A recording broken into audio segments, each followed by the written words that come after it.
Hari ini Greenpeace berada di Semarang untuk mendukung gugatan yang akan dimasukkan oleh SBMI dan Sakti ke PT UN Semarang. Gugatan ini menggugat statement dari KSOP Tegal yang berada di bawah Kemenhub, di mana mereka menyebutkan statement bahwa satu-satunya izin yang berlaku untuk penempatan ABK migran adalah izin SIUKAK yang berada di dalam Kemenhub. Statement ini tidak hanya salah, tapi juga membangkang dari banyak sekali putusan MK, UU PPMI, dan PP 22 2022 yang sudah menyebutkan bahwa izin penempatan seharusnya berada di bawah KP2MI, yaitu melewati izin SIP 3MI. Sebagai organisasi lingkungan, kami percaya bahwa adanya kesinambungan antara hak atas lingkungan dan juga hak atas pekerja yang bekerja di laut. Maka dari itu di Greenpeace kami percaya bahwa ketika kita melindungi pekerja, kita juga akan melindungi laut. Protect oceans, protect workers. Hari ini tanggal 20 Januari 2026, kami tim advokasi mendampingi SBMI dan Sakti mengajukan gugatan ke PT UN Semarang berkaitan dengan statement dari pejabat Kemenhub dan KSOP Tegal yang menyatakan bahwa SIUKAK itu adalah satu-satunya perizinan yang diurus oleh agen awak kapal. Sementara SIP 2MI maupun SIP 3MI tidak perlu diurus lagi, di mana SIP 2MI dan SIP 3MI merupakan perizinan yang mutlak harus dimiliki oleh agen penyalur awak kapal demi melindungi pekerja migran yang ada di luar negeri.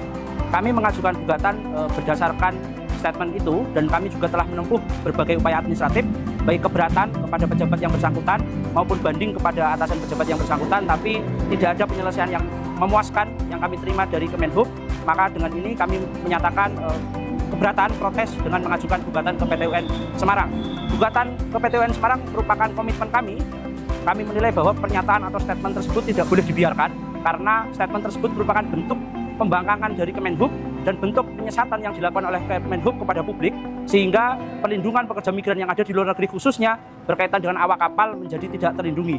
Kami menilai bahwa apa yang sudah dilakukan oleh pejabat Kemenhub dan pejabat KSOP Tegal telah menyalahi banyak sekali peraturan perundang-undangan dan asas-asas umum pemerintahan yang baik, khususnya berkaitan dengan asas kepastian hukum, sehingga kami meminta kepada PT UN Semarang agar memberikan putusan membatalkan statement atau pernyataan publik yang dilakukan oleh dua pejabat Kemenhub tersebut selaku tergugat, kemudian memerintahkan dan menghukum pejabat Kemenhub tersebut untuk menyatakan permintaan maaf secara terbuka dan meralat apa yang telah dia sampaikan.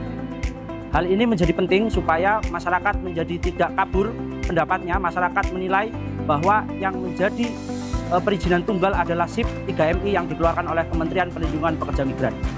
Kami Serikat Buruh Migran Indonesia sebagai pihak penggugat mengajukan gugatan pasca statement dari pejabat Kementerian Perhubungan dan KSOP Tegal karena statement tersebut menurut kami sangat mencederai, bahkan sangat bertentangan dengan putusan MK nomor 127 tahun 2003 seharusnya terkait tentang perizinan awak kapal perikanan migran dan awak kapal niaga ini sudah tidak ada perdebatan kembali pasca putusan MK karena ada statement yang menurut kami menyesatkan. Oleh sebab itu kami demi kepastian hukum mengajukan gugatan ke PT UN Semarang. Dualisme perizinan sangat berpengaruh dan berdampak buruk bagi kami pengurus SBMI di daerah, karena ketika kita mengadvokasi kasus dari main agency, banyak main agency yang mengabaikan panggilan dari Disnaker atau BPTKMI ketika kasus tersebut kita libatkan kepada Disnaker atau BPTKMI, karena dari main agency menganggap dari Disnaker atau BPTKMI itu tidak ada wewenang kepada mereka, dan main agency atau main agency yang mempunyai izin SIUKAK, mereka merasa hanya tunduk dan patuh kepada pemberi izin mereka, yaitu Kementerian Perhubungan. Ya, jadi dampak dari perizinan itu membuat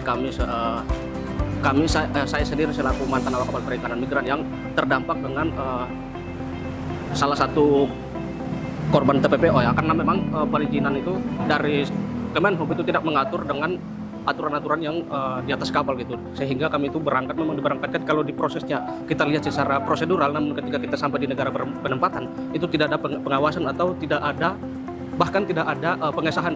Ini yang menjadi tantangan terberat kita untuk mengadvokasi kasus.